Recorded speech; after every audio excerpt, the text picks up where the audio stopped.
រឿងជាតិខ្លាធំកាលពីព្រេងនាយមានព្រះមហាក្សត្រមួយព្រះអង្គ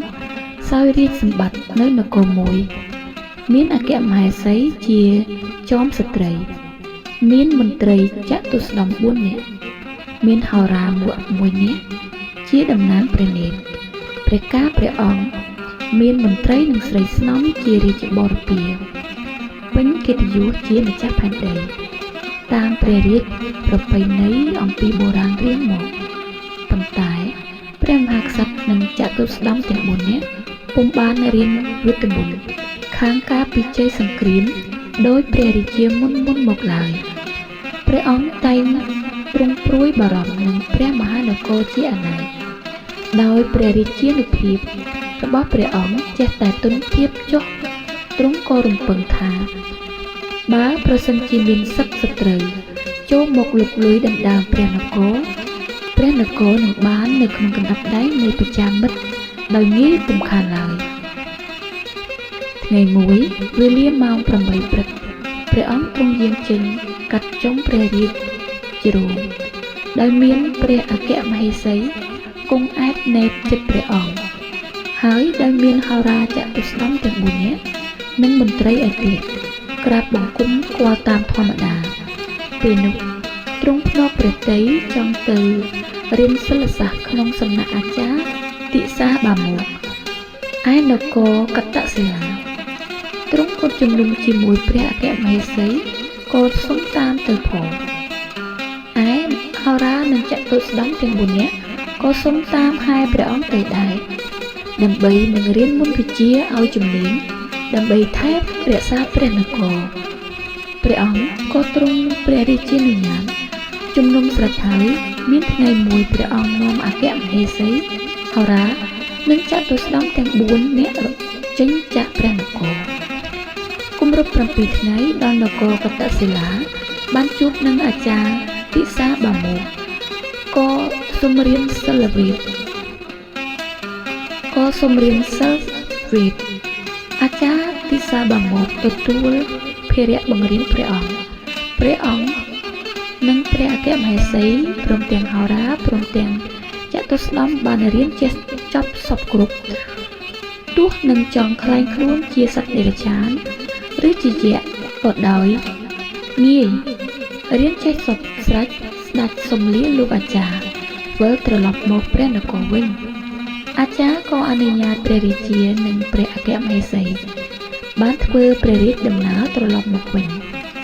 ព្រមដោយហោរានៅចតុស្ដម្ភទាំង4នាក់ទ្រង់ចេញចាកក្រុងកតសិលាមកបាន3ថ្ងៃហេតុតែផលកម្មនាំឲ្យវង្វេងផ្លូវទ្រង់យាងត្រាច់កាត់ព្រៃអស់ស្បៀងអាហារសោយតែមើមឈើនិងផ្លែឈើព្រះរាជាទ្រង់ស្ដាយព្រះជន្មទ្រង់ក៏ជំនុំគិតជាមួយហោរាចតុស្ដម្ភទាំង4នាក់ព្រមទាំងព្រះអគ្គមហេសីថាឥឡូវនេះយើងជិតដល់នៅការអស់អាយុសង្ខារគ្រប់គ្នាហើយព្រោះគ្មានអាហារនិងចិញ្ចឹមជីវិតតើអស់លោកយល់ឃើញដូចម្ដេចហោរាទូលព្រះអង្គថាទូលបង្គំជាខ្ញុំយល់ឃើញថាមន្តវិជ្ជាដែលយើងបានរៀនមកសឹងចេះសពគ្រប់ដូចគ្នាហេតុនេះបើកាលាខ្លួនជាសត្វខ្លាធំហើយនឹងចាប់សត្វឯទៀតធ្វើជាអាហារទម្រាំតែទៅដល់ព្រះនគរសឹមកាលាខ្លួនជាមនុស្សវិញក៏បានព្រះរាជាព្រះមហេសីនៅចតុស្ដម្ភក៏ព្រមតាមហោរាទ្រង់មានព្រះបន្ទូលសួរថាឥឡូវរូបខ្លាទាំងមូលនេះលោកណាត្រូវកាលាខ្លួនធ្វើជាអ្វីចតុស្ដម្ភធ្វើជាជើងខ្លាទាំង4ហោរាសូមធ្វើជាកន្ទុយព្រះអគ្គមហេសីសូមធ្វើជាខ្លួនខ្លារូបខ្លាទាំងមូលនេះឃើញនៅសល់តែក្បាលគឺតួព្រះមហាក្សត្រីជំនុំរួចស្រេចក៏សូត្រមន្តវិជ្ជាកាលាខ្លួនកើតជាជាគុជរិស្ដេចខ្លាបានដូចសេចក្តីប្រាថ្នាស្ទុះដេញចាប់សត្វប្រើសក្តាន់ជាអាហារលុះអំឡុងទៅក៏កើតមានសេចក្តីសប្បាយភ្លេចរាជសម្បត្តិនឹងព្រះមហានគរពុំស្ដាយសោះហេតុនេះបានជាសត្វខ្លាមានកម្លាំងជាងសត្វឯទៀតហើយសត្វខ្លានេះកាលនឹងចាប់សត្វជាអាហារក៏ដឹងដោយសារកន្ទុយវាជាមុនព្រោះជាហោរា ដងខ្លួនដែលទន់ភ្លន់គឺព្រះអគ្គមហេសីជាស្ត្រីភាពឯក្បាលដែលមើលឃើញសម្បំអស្ចារ្យគឺតួអង្គព្រះមហាក្សត្រីដែលមានមហិទ្ធិឫទ្ធិជាងគេទាំងអស់ឯជើងទាំង4ដែលមានកម្លាំងខ្លាំងហើយមានក្រចកមុតគឺជាចតុស្ដម្ភទាំង4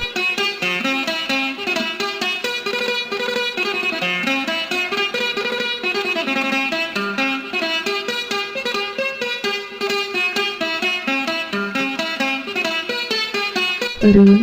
ដូនចាស់ក្នុងឃ្លោកកន្លងយូរមកហើយដូនចាស់ម្នាក់ចេញដំណើរទៅសួរសុខទុក្ខកូនស្រីគាត់ដែលមានប្តីនៅស្រុកឆ្ងាយ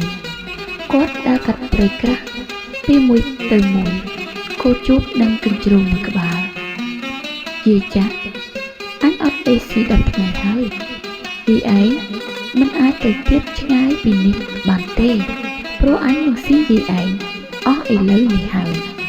កញ្ជ្រោងនិយាយដូនចាស់ឆ្លើយតបថា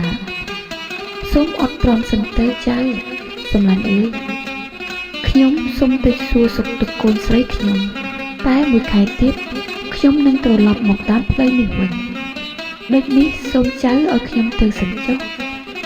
ឥឡូវនេះខ្ញុំនៅស្គមប៉ុន្តែដល់ពេលនោះខ្ញុំនឹងធាត់ហើយចៅឯងអាចស៊ីខ្ញុំបានតាមចិត្តប្រាថ្នាកញ្ជ្រោងនឹកក្នុងចិត្តថាមនុស្សស្រីធាត់ជាអាហារឆ្ងាញ់ជាងមនុស្សស្គមដូចនេះវាក៏ឲ្យដូនចាស់នោះបន្តដំណើរទៅគាត់ក៏ស្រូតដំណើរដោយនឹកសង្ឃឹមថាគ្មានសត្វអ្វីមករារាំងគាត់ទៀតទេគាត់ដើរមិនទាន់បានឆ្ងាយប៉ុន្មានផងស្រាប់តែស្ដេចស្រីដ៏សាហាវគឺខ្លាធំចេញមកហើយក៏ហឹមថាយាយចាស់អញអត់ចំណីចំនួន20ថ្ងៃហើយយាយឯងនឹងត្រូវជាចំណីអញភាវនាឲ្យហើយទៅអើលោកម្ចាស់អើយ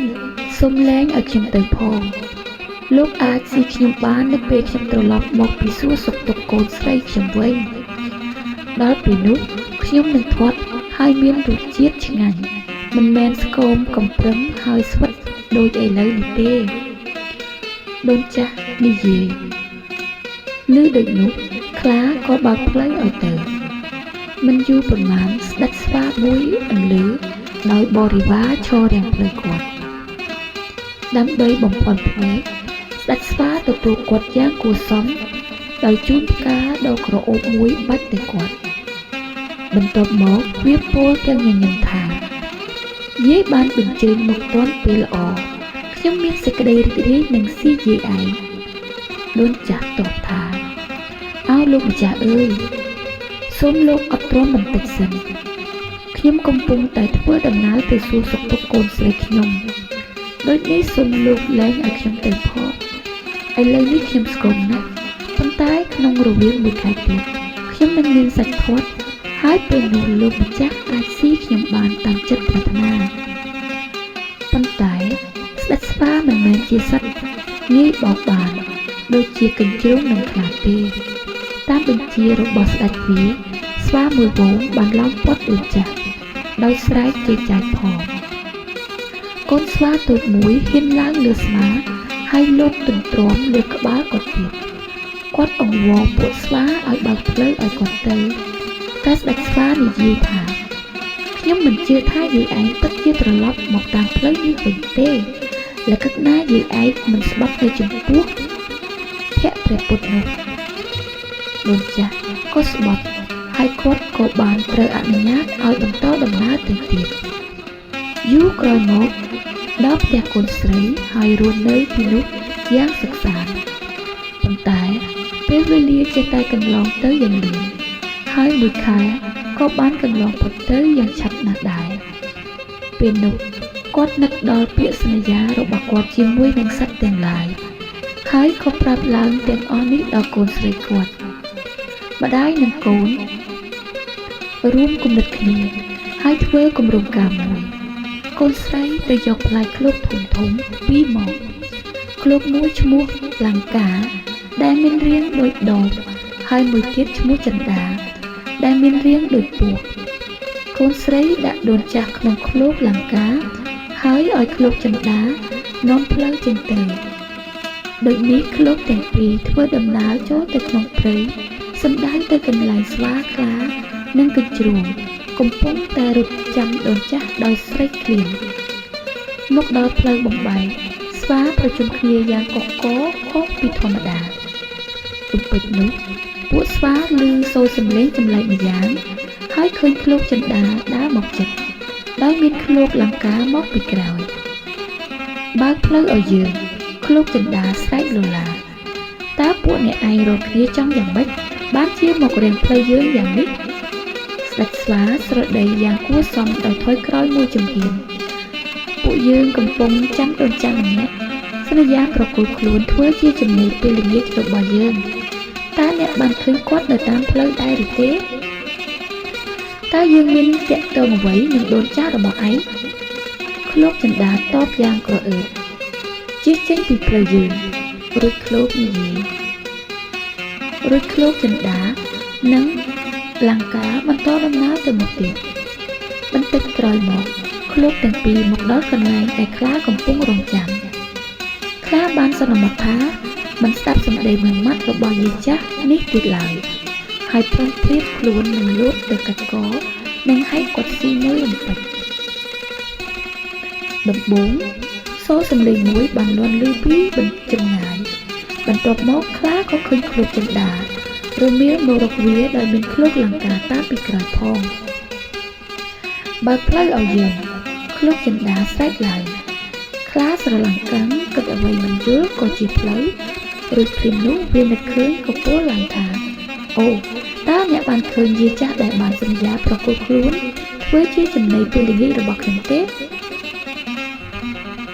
តើយើងមានពាក់ទងអ្វីនឹងដូនចាស់ពួកឯងឃ្លោកចិន្តានិយាយតប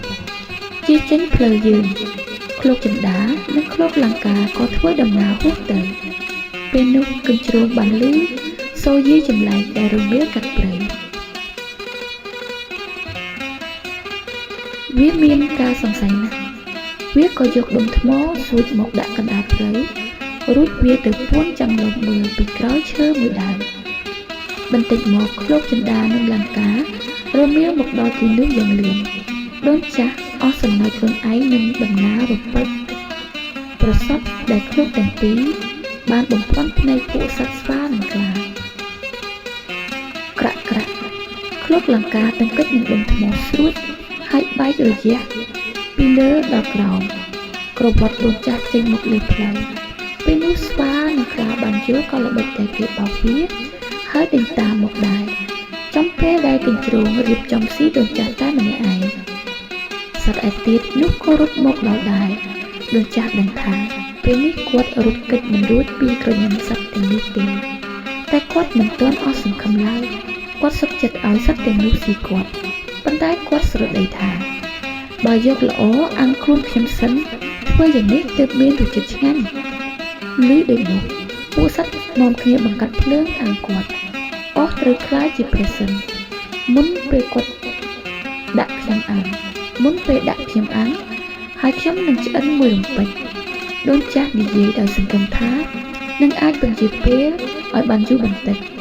ទីបំផុតពេលអស់ខ្លាចជាភ័យហើយដូនចាស់យកថ្មមួយដុំមកដាក់កណ្ដាលភ្នក់ភ្លើងរួចក៏អង្គុយលើដោយគិតថាចំណីរបស់ខ្លួនមុខជាឆ្អិនក្នុងពេលឆាប់ៗនោះសត្វទាំងអស់ក៏បិទភ្នែកហើយសូត្រធម៌តាមនាមទម្លាប់ភ្លាមនោះដូនចាស់ក្តោបផេះមួយដៃរួចបាចចំមុខសត្វទាំងនោះធ្វើឲ្យវាមើលអ្វីមិនឃើញគាត់ក៏រត់ចេញពីក្នុងព្រៃ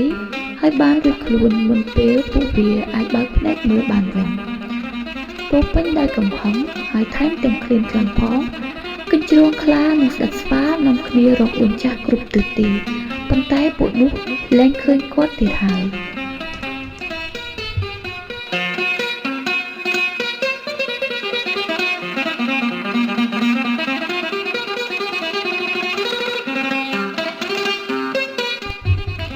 រឿងទេវតាសែកសោយ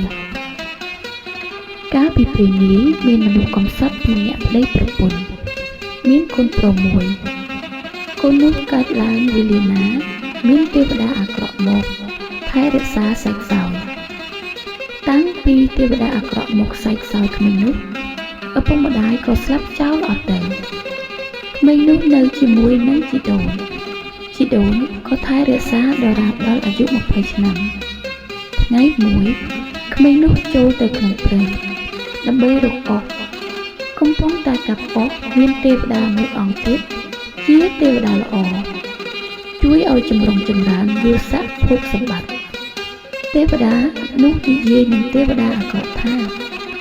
តាំងពីអ្នកឯងចូលមករក្សាមនុស្សនោះកាលណាម្ដាយឪពុកគ្នាស្លាប់ចោលអស់ហើយគ្នាក្រលំបាកពេញពេកហើយថារឹតអ្នកឯងពូកែមែនទេវតាអាក្រក់និយាយតបទៅវិញថាអ្នកជឿថាអំណាចខ្ញុំពូកែទេទេវតាល្អឆ្លើយថាខ្ញុំជឿហើយប៉ុន្តែខ្ញុំសូមរក្សាមនុស្សនេះម្ដង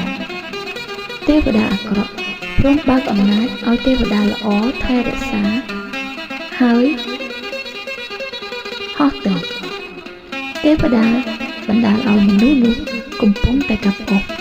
ក៏ដាក់ដឹងចុះហើយភ្ញាក់ខ្លួនព្រឹតលោកគិតថាអោអញបើអញរស់នៅគ្រាន់អញនឹងរកស៊ីចិញ្ចឹមជីវិតជីដូនអញ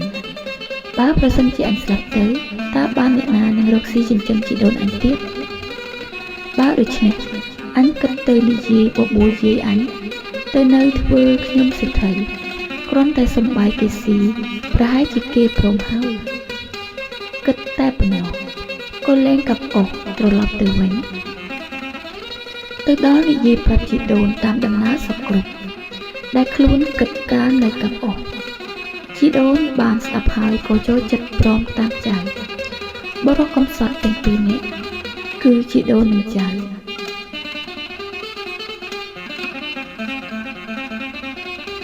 ក៏នាំគ្នាដើរទៅផ្ទះមហាសេដ្ឋីដល់ចូលទៅក្នុងកំពែងរបងហើយទៅអង្គុយបត់ជើងនៅមាត់ជណ្ដើរមហាសេដ្ឋី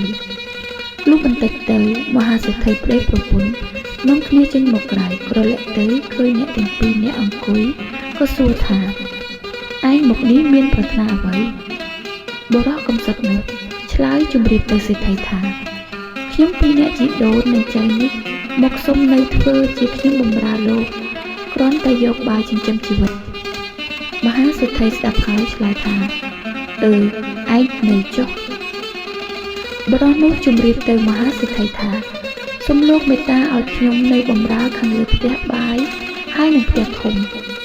មហាសេដ្ឋីព្រមទើបជាចាស់នោះសូមគ្រាន់តែដេញមាន់ទាកុំឲ្យស៊ីស្រូវកាលណាគេយកស្រូវទៅហាលបុរសនោះខំយកចិត្តទុកដាក់បម្រើសេដ្ឋីមិនឲ្យទាស់ចិត្តបន្តិចសោះមហាសេដ្ឋីមានចិត្តអាណិតស្រឡាញ់រាប់អានលុះយូរទៅប្រមាណជា4ឆ្នាំបុរសនោះសូមមហាសេដ្ឋីទៅនៅខ្វៀលក្របីវិញដល់នៅខ្វៀលក្របីផ្លាស់អស់ខ្សែពូជចាស់ទាំងប៉ុន្មានជួសជុលក្រោលឲ្យស្អាតល្អឡើងក្របីទាំងអស់ចំនួន100ក្បាលដល់យូរទៅមហាសេដ្ឋីប្តីប្រពន្ធនិយាយគ្នាថាតាំងពីអានេះទៅខ្វៀលក្របីយើងមិនដែលទៅមើលវាម្ដងសោះដូច្នេះត្រូវយើងនាំគ្នាទៅមើលវាម្ដងក៏នាំប្តីប្រពន្ធទៅលុះទៅដល់មើលទៅក្របីខ្សែពួរនិងក្រោលពេញចិត្តទាំងអស់ក៏ត្រឡប់មកវិញនិយាយគ្នាថាអានេះជាមនុស្សល្អកាលដែលយើងឃើញមុនមិនដែលមានប្រដាប់សម្រាប់ក្របីថ្មីយ៉ាងនេះទេឥឡូវនេះ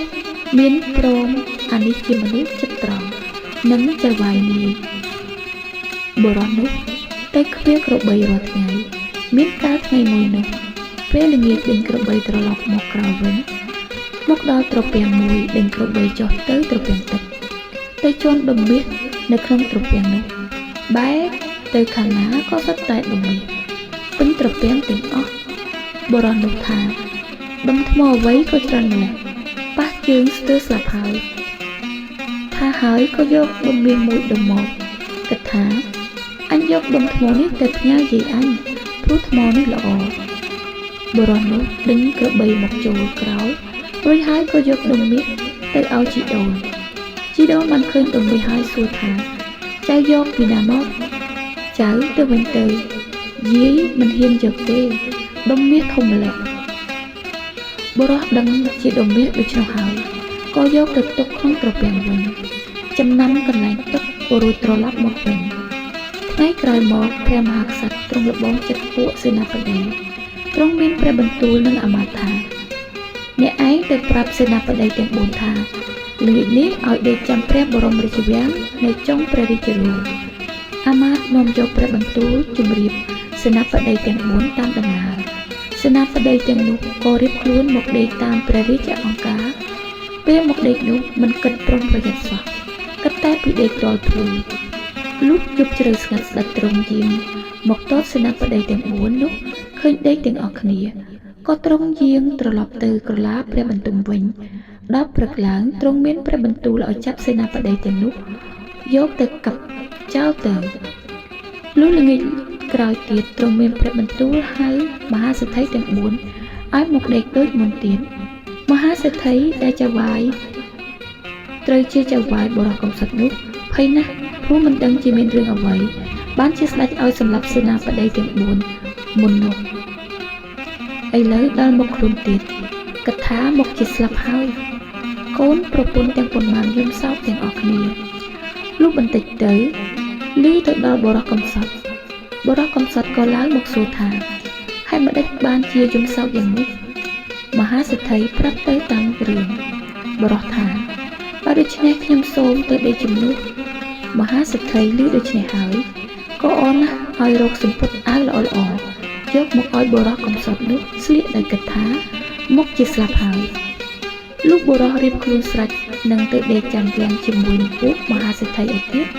តែពេលទៅបុរសនោះយកទាំងដាវមួយទៅផងទៅដល់ហើយក៏ដេកពួកមហាសេដ្ឋីឯទៀតគេអង្គុយនិយាយគ្នាលេងលុះដល់យប់ជ្រៅទើបនាំគ្នាដេកអស់ទៅបុរសនោះដឹងថាគេដេកស្ងាត់ក៏ក្រោកឡើងអង្គុយម្នាក់ឯងលុះយប់ជ្រៅស្ងាត់ស្ដេចទ្រង់យាងចេញមកដូចមុនទៀតមកដល់ចុងព្រះរាជរោងបុរសនោះក៏លែកឃើញទាញដាវបានដេញកាប់ធ្វើជាកាប់ផុតស្ដេចរត់រួចទៅក្នុងមួយយប់នោះស្ដេចជ្រងក3ដងបុរសដេញកាប់ទាំង3ដងស្ដេចទ្រង់រត់ទៅវិញលុះព្រឹកឡើងស្ដេចទ្រង់មានព្រះបន្ទូលឲ្យចាប់សេដ្ឋីទាំង3នាក់ដែលដេកនោះយកទៅកាប់ចោលហើយទ្រង់មានព្រះបន្ទូលឲ្យហៅបុរសកំសត់នោះទៅទ្រង់មានព្រះបន្ទូលសួរបុរសកំសត់ថាឯងជាសេដ្ឋីឈ្មោះអ្វីបុរសកំសត់ក្រាបទូលថាទូលបង្គំជាខ្ញុំជាកូនមហាសេដ្ឋីឈ្មោះនោះស្ដេចមានព្រះបន្ទូលឲ្យទៅហៅមហាសេដ្ឋីដែលជាចៅហ្វាយបុរសកំសត់នោះមកទ្រង់មានបន្ទូលសួរថានេះជាកូនអ្នកមែនឬអ្វីមហាសេដ្ឋីក្រាបទូលឆ្លើយទទួលថាកូនមែនស្ដេចមានព្រះបន្ទូលថាបើកូនមហាសេដ្ឋីឯងសូមធ្វើជាកូនអញមហាសេដ្ឋីក៏ថ្វាយបរមនោះទៅស្ដេចហើយក្រាបបង្គំលាទៅផ្ទះវិញស្ដេចមានព្រះរាជបុត្រីមួយព្រះអង្គទ្រង់ក៏រៀបផ្សំផ្គុំនឹងបរិះកំសត់នោះជាប្តីប្រពន្ធទៅហើយអភិសេកឲ្យឡើងសោយរាជយូរទៅស្ដេចបរិះនឹកឃើញទៅដល់មាសដែលនៅក្នុងត្រពាំងក៏ត្រាស់បង្គាប់ទៅមហាសេដ្ឋីឪពុកឲ្យទៅដឹកមាសមកដាក់ឃ្លាំងទុកមានមួយថ្ងៃស្ដេចបរិះនោះចង់ចេញទៅកាន់ចុងព្រះរាជរោងឲ្យសេនាបតីគាត់ក៏ទៅទូលស្ដេចឪពុកទ្រង់ហាមថាឯងជាតិជារាជបើចេញទៅត្រូវយកមហេសីទៅផងស្ដេចបរិះទ្រង់យាងចេញទៅកាត់ចុងព្រះរាជរោងជាមួយអគ្គមហេសីពួកនាម៉ឺនទាំងពួងគាត់ត្រៀបត្រាវេលានោះទេវតាអាក្រក់ដែលរក្សាបរិះនោះអំពីដើមត្រឡប់មកវិញក៏ជួបទេវតាល្អហើយនិយាយថាឥឡូវនេះអ្នករក្សាមនុស្សនេះតាំងពីនៅលំបាកតតែបានធ្វើជាស្ដេចថែមទៀតនោះឃើញថាអំណាចអ្នកពូកែមែនបើដូច្នេះអ្នកចេញទៅឲ្យខ្ញុំរក្សាម្ដងទេវតាល្អប្រគល់ស្ដេចកំសត់ឲ្យទៅទេវតាអាក្រក់ហើយហោះទៅពេលនោះមានភ្លៀងផ្គរទេវតាអាក្រក់ក៏បណ្ដាលចិត្តស្ដេចបរិះនោះមួយរំពេញស្ដេចនោះមិនបានគិតលោមានព្រះបន្ទូលចំពោះពួកនាម៉ឺនដែលគាត់ស្គាល់ត្រៀបត្រាថាអញលីផ្គរលាន់ស្រណោះកាលនៅទ្វារក្របីពីដើមណាគ្រាន់តែប៉ុណ្ណោះមហេសីលឺក៏ស្ទុះទៅរកព្រះបិតាហើយក្រាបទូលថា ព្រះបបិតាមិនគួរឲ្យខ្ញុំម្ចាស់ទៅអមនុស្សគ្មានក្របីនេះសោះខ្ញុំម្ចាស់លែងយកហើយព្រោះវានិយាយចំមុខនាងដែលគាត់ត្រៀបប្រាថាលឺក៏លន់ស្រណោះកាលនៅគ្មានក្របីពីដើមខ្ញុំម្ចាស់ខ្មាស់ពួកនាងសឹកមុខមន្ត្រីណាខ្ញុំម្ចាស់មិនយកជាប្តីទេស្ដេចបិតាឮដូច្នោះក៏ឲ្យចាប់ស្ដេចនោះយកទៅដាក់គុកទៅដាក់គុកបានពាក់កណ្ដាលថ្ងៃទេវតាល្អដែលរក្សាមនុស្សត្រឡប់មកវិញហើយនិយាយនឹងទេវតាអាក្រក់ថាអ្នកមានឫទ្ធិណាស់ចូលមករក្សាភ្លាមស្ដេចបរោះបានចុកភ្លាមដូច្នេះអ្នកអញ្ជើញទៅចុះទុកឲ្យខ្ញុំរក្សាវិញឃើញហើយទេវតាល្អក៏បណ្ដាចិត្តស្ដេចបរោះនឹកឃើញភ្លាមថាអញមិនគួរផ្លត់សម្ដីឲ្យទាល់តែជាប់គុកសោះប៉ុន្តែគ្មានអ្នកណាដឹងថាអញចុះគុកនៅឡើយទេដូច្នេះអញបង្គាប់ទៅសិទ្ធិឪពុកអញឲ្យយកមាសដែលមកពីក្នុងត្រពាំងនោះដំធ្វើជារូបក្របី100ដាក់ជាពានមាស100យកមកឲ្យអញក្នុងថ្ងៃស្អែកនេះពីព្រឹកគិតតែប៉ុណ្ណោះក៏ប្រើមាសគុកឲ្យទៅប្រាប់សិទ្ធិថាស្ដេចមានព្រះបន្ទូលថាឲ្យយកមាសដំធ្វើរូបក្របី100ដាក់លើជើងពានមាស100ហើយយកទៅថ្វាយស្ដេចដល់កន្លែងទ្រង់សិទ្ធិឮហើយក៏ហៅជាងទាំងពួងឲ្យធ្វើក្នុងមួយយប់ឲ្យហើយលុបព្រឹកឡើងឲ្យខ្ញុំស្រីសិទ្ធិ100នាក់ទូលយកទៅថ្វាយស្ដេចក្នុងព្រះរាជវាំងស្ដេចបិតាក្មេកទតមកឃើញឲ្យអាមាត្យរត់ទៅមើលអាមាត្យមកក្រាបទូលវិញទ្រង់មានព្រះបន្ទូលឲ្យហៅអ្នកទូលក្របីនោះមក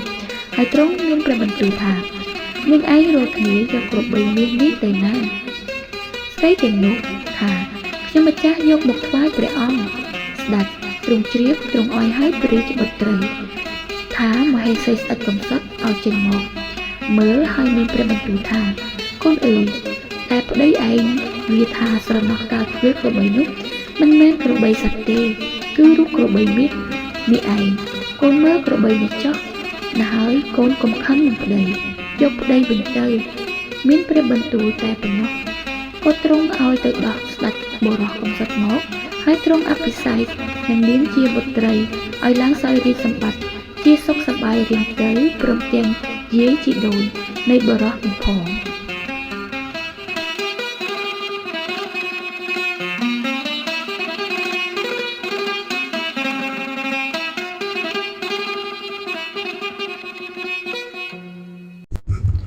រឿងទំពែក4នាក់កាលមួយនោះមានបុរសម្នាក់រកស៊ីចិញ្ចឹមជីវិតដោយយកស្លឹកត្នោតមកចាក់ស្មុកលក់ថ្ងៃមួយបុរសនោះឡើងទៅលើចុងត្នោតដើម្បីចាក់ស្មុកក្នុងពេលដែលវាអង្គុយនៅទីនោះវាចាក់ស្មុកបណ្ដាលហួចបណ្ដាលយ៉ាងរីករាយវាគិតថាអញត្រូវតែមានអ្នកបម្រើម្នាក់សម្រាប់ធ្វើការឲ្យអញដូចនេះកាលណាអញចាក់រួចអញនឹងលក់ស្មុកនេះបានលុយច្រើនបន្ទាប់មកទៀតអញនឹងចាក់ស្មុកឲ្យកាន់តែបានច្រើនឡើង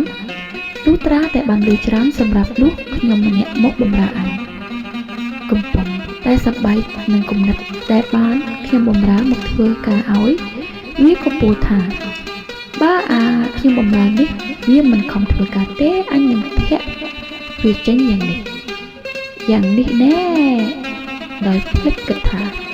ខ្លួនវានៅលើកន្លែងណាវាក៏លើកជើងម្ខាងធាក់យ៉ាងខ្លាំងក៏តែផ្លាត់ធ្លាក់ពីលើចុងត្នោតសំណាងល្អវាចេះស្រវាចាប់បានធាងត្នោតទាន់ហើយក៏តោងនៅតែតែកតោកស្រែកថាជួយផងនៅពេលនោះមកដំរីម្នាក់ជីកដំរីមកដល់ឲ្យឮសំឡេងរកសុំឲ្យជួយពីខាងលើវាក៏ងើបមើលឃើញចៅចាក់ស្មុកកំពុងតោងធាងត្នោតចៅចាក់ស្មុកស្រែកអង្វរជួយដាក់ខ្ញុំចុះខ្ញុំសុខចិត្តបម្រើអ្នកអស់មួយជីវិតភ្លាមនោះមកដំរីសំដៅទៅដើមត្នោតក្រោកឈរលើខ្នងដំរីឈោងចាប់ជើងចៅចាក់ស្មុកដោយទម្ងន់ជើងគាត់ឈរសង្កត់នៅលើខ្នងដំរីក៏នឹកថាម្ចាស់វាឲ្យសញ្ញាថាទៅមុខដំរីក៏ដើរចេញទៅទុកចៅចាក់ស្មុកឲ្យនៅតោងធាងត្នោតនិងមកដំរីតោងជើងចៅចាក់ស្មុកឥឡូវនេះអ្នកទាំងពីរស្រែកថាជួយផងពេលនោះ មានមនុស្សទំពេរ4នាក់ដើរមកដល់ឲ្យបានលឺសម្រែកឲ្យជួយអ្នកទាំង4ក៏ឈប់ស្រឡាំងកាន់ចៅចាក់ស្មុកនឹងមកដំរីស្រែកថាជួយសង្គ្រោះផងជួយសង្គ្រោះផងយើងខ្ញុំសន្យាថានឹងបម្រើលោកទាំង4អស់មួយជីវិតមនុស្សទំពេរទាំង4នាក់មានអំណរអជាខ្លាំងដោយគិតថាគេនឹងបានខ្ញុំបម្រើ2នាក់យ៉ាងងាយអ្នកទាំង4ស្រែកថាតោងសិនរួចគេក៏រត់ទៅយកសំណាញ់មួយបន្ទាប់មកគេយកជើងសំណាញ់មកចងជាប់នឹងករៀងខ្លួនហើយកាន់សន្ធឹងសំណាញ់ក្រោមដើមត្នោតរួចស្រែកថាទម្លាក់ខ្លួនមកយើងចាំត្រង់អ្នកហើយឮដូចនោះចៅចាក់ស្មុកលែងដៃពីធាងត្នោតវានឹងមកដំរីក៏ទម្លាក់ខ្លួនមកចំកណ្ដាលសំណាញ់ទម្ងន់វានឹងមកដំរីធ្វើឲ្យមនុស្សទំពេរទាំង4នាក់ងោកទៅមុខរៀងខ្លួនក្បាលទាំង4ក៏ជួបគ្នាយ៉ាងខ្លាំងធ្វើឲ្យ3ក្បាលស្លាប់ភ្លាមទៅរីឯចៅចាក់ស្មុកនិងមកដំរីក៏ដើរចេញទៅដោយឥតគ្រោះថ្នាក់ហើយសាកសងគ្នាយ៉ាងសប្បាយ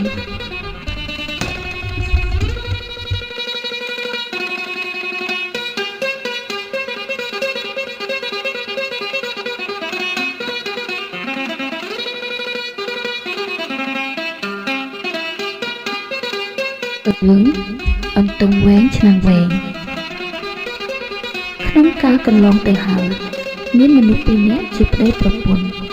ថ្ងៃមួយប្តីចេញទៅរកអន្ទង់ដើម្បីធ្វើជាអាហារបានអន្ទង់មួយយកមកប្រគល់ឲ្យប្រពន្ធហើយប្រាប់ថាចូលឯងយកអន្ទង់នេះទៅស្លស៊ីប្រពន្ធឆ្លើយថាចុះបើអន្ទង់នេះវែងម្ល៉េះបានឆ្នាំងវែងពីណានឹងយកមកស្ងោរអន្ទង់នេះបានប្តីលឺហើយនឹកក្នុងចិត្តថាប្រពន្ធអញនឹងងអីម្ល៉េះហើយប្រាប់ប្រពន្ធថាបើឯងរកឆ្នាំងវែងពុំបានទេឯងយកអន្ទង់នេះទៅព្យួរទុកទៅប្រពន្ធក៏យកអន្ទង់ទៅព្យួរទុកហើយគិតទៅដេកបំបើកូនក្នុងមុងទៅប្តីក៏យកអន្ទង់នោះមកកាត់ចិញ្ច្រាំហើយយកឆ្នាំងមកដាក់ស្លកកូរលុះឆ្អិនក៏ដួសដាក់ចានរួចឲ្យប្រពន្ធឲ្យមកស៊ីរួចលាងចានទុកតែសម្លអន្ទង់នោះសល់បន្តិចនៅបាតឆ្នាំងប្តីមិនលាងឆ្នាំងនោះទេហើយចេញទៅព្យួរស្រែបាត់ទៅឯប្រពន្ធដឹងថាប្តីចេញទៅបាត់ហើយនឹកដល់សម្លកកូរអន្ទង់ដែលឆ្ងាញ់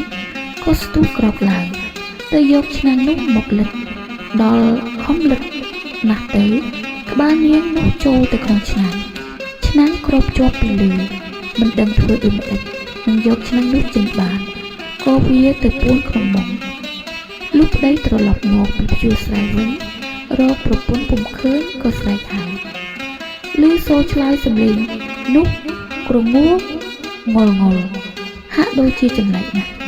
ប្តីដើរចូលមករកមើលទើបរកដំបងវាឆ្នាំងនោះបែកទៅប្រពន្ធលន់មាត់ស្រែកថា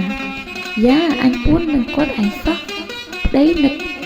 អស់សំណើចក៏ដើរចេញទៅ